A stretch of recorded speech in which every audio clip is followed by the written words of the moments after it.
Hello and welcome to this episode of Beat Teacher Burnout. I am excited, I am nervous, I am full of trepidation for today because I'm actually going to be interviewed by an old friend of mine. We were at university together, our kids grew up same sort of age, and I guess we learned to teach together in lots of ways. So I want to welcome Sandra today. It's great to have you on here, my friend. Oh, it's so good.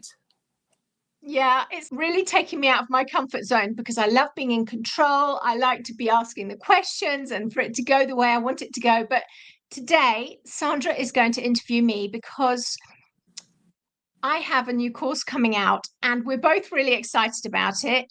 We are both teachers since 1989, was it?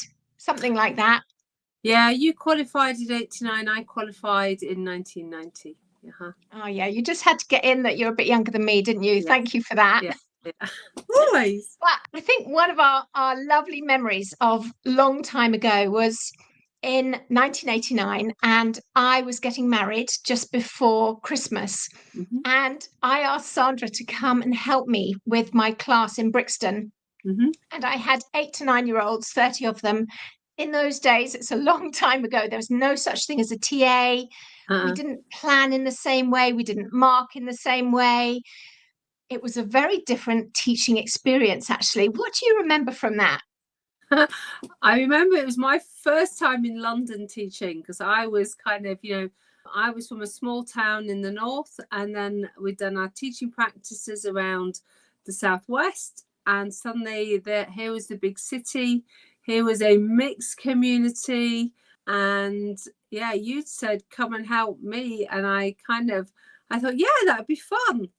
And to see you, I think that was the first time I'd seen you as a teacher with your own class, because we'd done different streams when we were at university. I was secondary, you were primary. So here was me as a secondary trained teacher in a primary setting and watching you. I think the thing I remember the most is just your smiles for the kids, the way you listened to them, the way you ordered the classroom.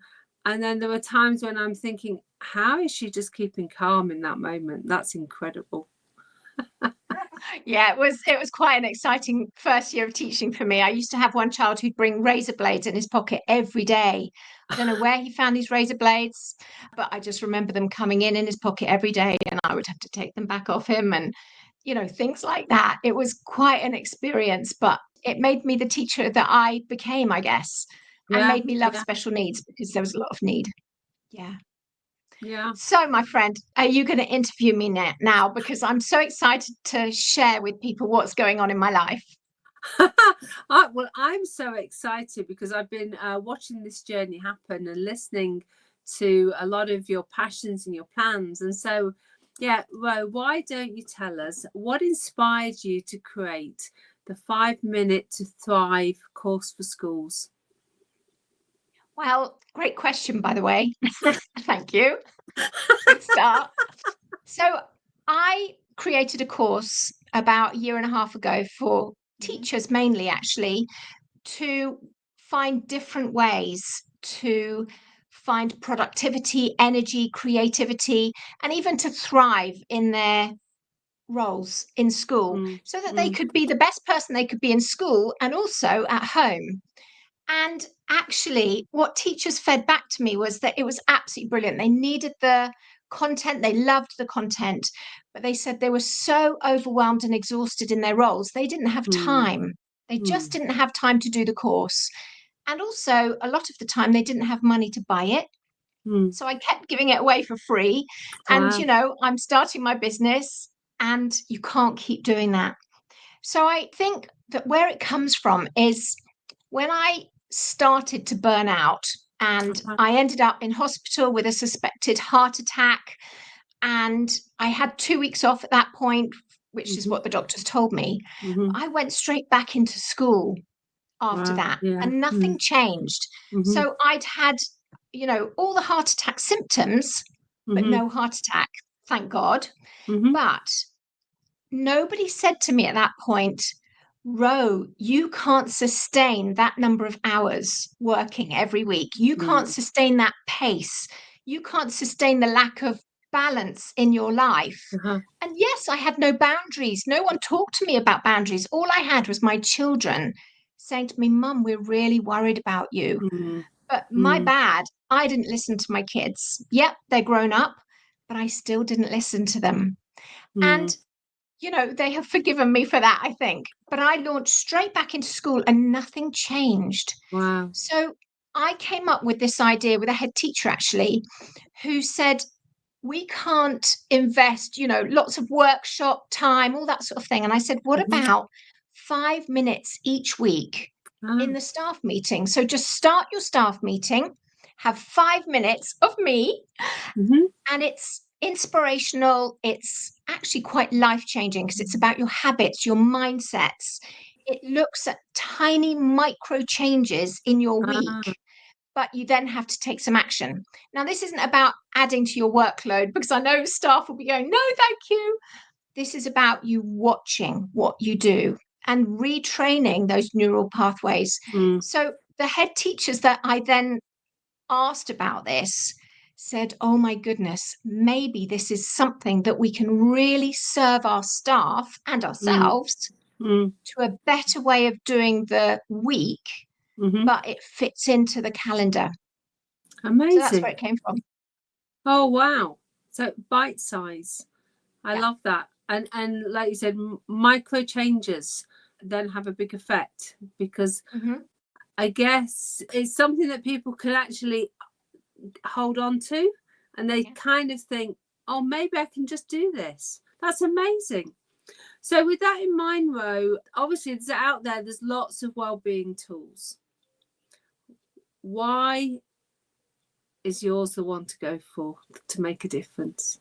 Well, I think the feedback from the head teachers is a good starting place because it fits in the calendar. It's not extra work. 5, 6, 7 minutes of a staff meeting, you can manage that. It is doable. I Uh-huh. know staff meetings are full, but actually it is manageable. And I don't know about you, Sandra, but I have been to so many well-being talks, well-being days, Mm. lots of fantastic input I've had. And we've left the day going, wow, that's brilliant, Uh-huh. inspirational. But then nothing changes. Yeah. Nothing. However Yeah. brilliant it is, very little changes in my experience.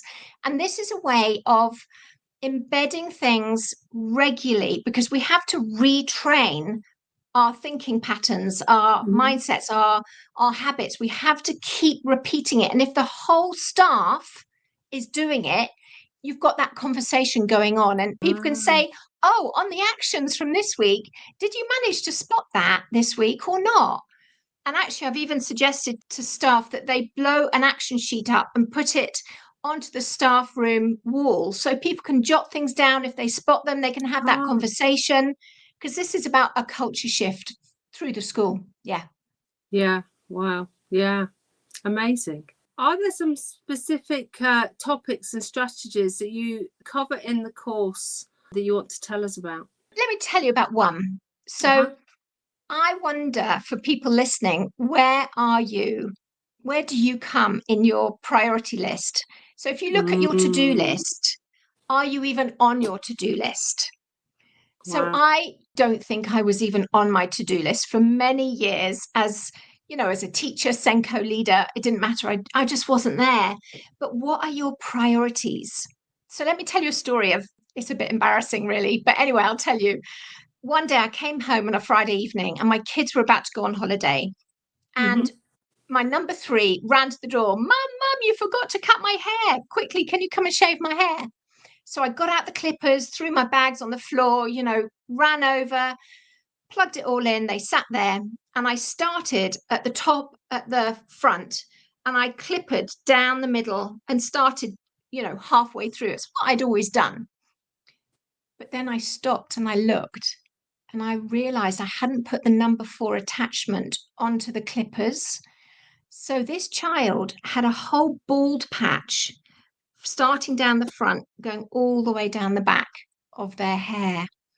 Now, I don't know, as a mum, as a human being, do you laugh because it's it's kind of laughable. Do you cry because you're so desperate of what you've done? But actually, my response, because I'd had the kind of week I'd had in school, was that it almost tipped me, and I was very close to having a tantrum. I was like, no, I can't believe I've done this. So much in that week I felt hadn't gone to plan. I hadn't had enough time, been enough, good enough. And then I did that. But when I stopped to think about it, what was my priority? So my absolute priority was my children, always has been, right? Especially when they all lived at home. Number one priority, my children. And what had I put as my number one priority that week? It had been school. And it had gone completely out of proportion, the amount of time I'd put into school, to a point where it really impacted my kids. And yeah, they're really independent and they're lovely now, but we do laugh about that. And I have been forgiven. But it's a really good reminder of what are we prioritizing? Are we prioritizing ourselves? And are we prioritizing those who matter? And so that is one of the areas we cover. That's one short week that we cover. And I guess one other week that I'm really passionate about is our team, because it's looking at, do we have a healthy team and a less healthy team? What do we contribute to our team? What are our relationships like? Well, I don't know, Sandra, have you got an experience of a healthy or a less healthy team? Yeah, I remember actually being in a team, and there were times when it was healthy, but there were times when it wasn't healthy. And I guess you tend to remember those times when it wasn't healthy. And it might have been because of we were number crunching and we were trying to attain targets. And suddenly you realize that amongst you as human beings, the competition has come in. It's like, how's my class doing? And you felt like it was on your shoulders to make these kids thrive and achieve. And of course, yes, we need to do that as a teacher. But actually, to create that kind of competition where in the staff room, you kind of feel like you're looking over your shoulder, that becomes really unhealthy. And even if people are just having their stress hits your stress, and then suddenly you're being these teachers who are doing, and you're forgetting that you're a human being with a colleague. And sometimes it can get toxic, and sometimes that anxiety can then cause illness. You'd often notice when in a department suddenly people started being off a lot, and maybe it was just a common cold or something, Ro. But when these colds, they take hold of a department, and then it takes you a long time to get better. And I think, I just wonder whether that I don't think we were on our priority list sometimes. And you were going in early, you're performing all day. And this is then when we were doing lots of marking, not back in the days when we first qualified. And you're marking in red, you're marking in green, you've got all your strategies, and the person who, you fall into bed and then you get out of bed, and you've realized that you've forgotten you and those who are around you, for sure. Yeah, just forgotten.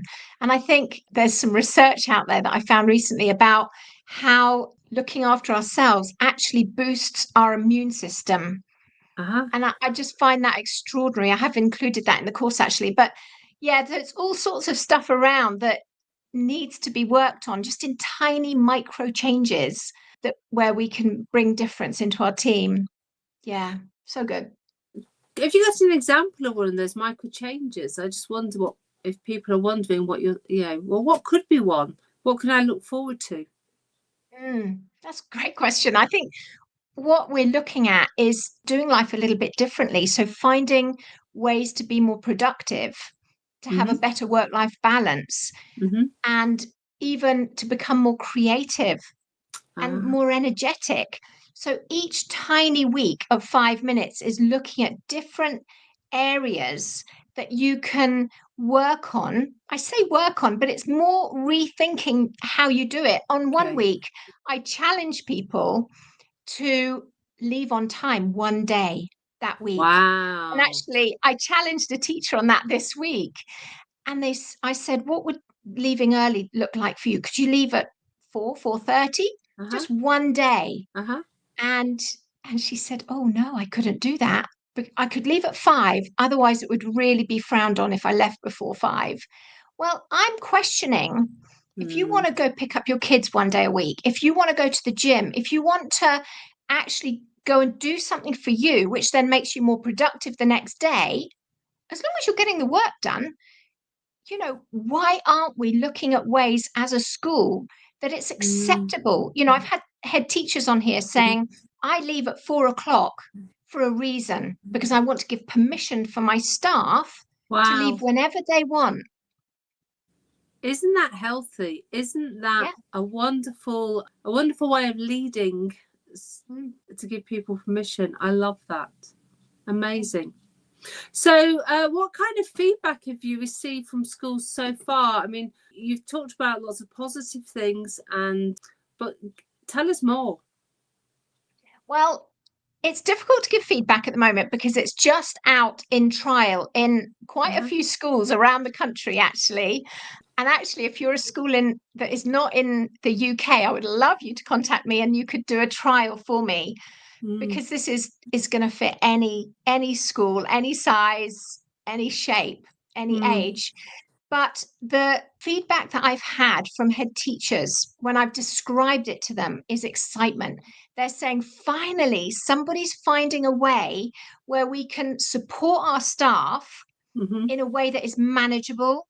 It's not going to add to workload, and we can fit it into existing systems. And that's what they're really saying. And of course, when they start the trial, they get a free book. So I've written a book which is Teach, Flourish, Thrive, Break Free from Burnout. And this is 7 keys to reignite your passion for teaching. But actually, the book has sort of generalized ideas in it, because you can't get everything into a book. And then I am learning all the time. I learn from my podcast guests, I learn from reading research, so many different things I'm learning from.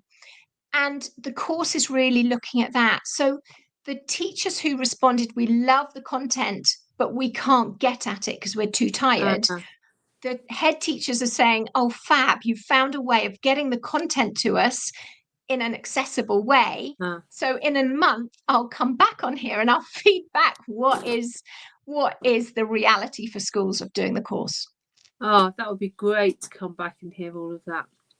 Be so interesting to hear what they discover. So why do you think, Ro, it's important for schools to focus on their well-being of their staff? Well, there's loads of research out there, and we know that so many teachers and leaders are leaving. We know that 80% or approximately 80% of teachers and leaders are significantly stressed at the moment. We've got to do something about it. The other thing I found out this week is the impact of supportive environment means that you're 30% less likely to burn out or to experience burnout. So we're looking at developing a more supportive environment. And a lot of things in the course is around developing relationships and increasing a sense of belonging. And that supportive environment is going to reduce stress, reduce absence, reduce the teacher fallout, all the teachers and leaders who are leaving. So that is my heart for it, really.